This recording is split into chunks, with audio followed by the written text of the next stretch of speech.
अस्सलाम वालेकुम फ्रेंड, मेरा नाम है शादी और आप मेरे नए टेक्निकल शादी। तो फ्रेंड बात करेंगे इंडियन डीटीएच के खिलाफ जो एफआईआर कस्टम की बड़ी कार्रवाई हैदराबाद सिंध में जो है आज अल सुबह हुई है और कस्टम हुकाम के साथ ये मिलकर कार्रवाई की गई है, जिसके नतीजे में जो है काफ़ी सारे रिसीवर और इंडियन डीटीएच के रिसीवर को अपने कब्जे में ले लिया है एफआईआर कस्टम हुकाम ने हैदराबाद में सुप्रीम कोर्ट के अहकाम पे। कि कल जो फैसला सुप्रीम कोर्ट का आया था इंडियन डीटीएच के ख़िलाफ़, तो आज वो कार्रवाइयाँ जो है पूरे मुल्क में शुरू हो गई हैं। पहली कार्रवाई हैदराबाद सिंध में की गई है और इंडियन डीटीएच और रिसीवर को जब्त कर लिया गया है। तो बात वाज़ेह हो गई है, मगर अभी तक ये बात वाज़ेह नहीं आया कि जो घरों के ऊपर जो है 2 फीट की छतरी वगैरह और जो है डिश लगे हुए हैं, क्या उनको घरों में भी कार्रवाई हो सकती है।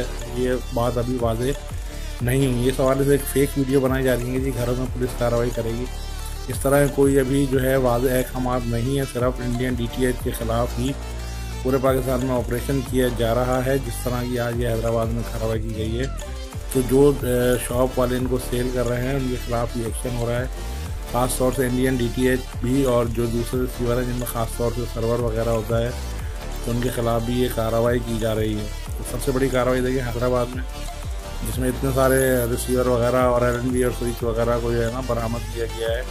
और हो सकता है आने वाले वक्तों में जो है डिश का ये अक्षर हो 2 फीट की छतरी का, क्योंकि पाकिस्तान अपना जो है लॉन्च करने जा रहे हैं डीटीएच। तो ये सर ये इस तरह का अक्षर भी हो सकता है। तो फ्रेंड देखते रहिए मेरे चैनल होगी, इससे मुतालिक एक और अपडेट आपको देंगे। उस वक्त के लिए अल्लाह हाफिज़।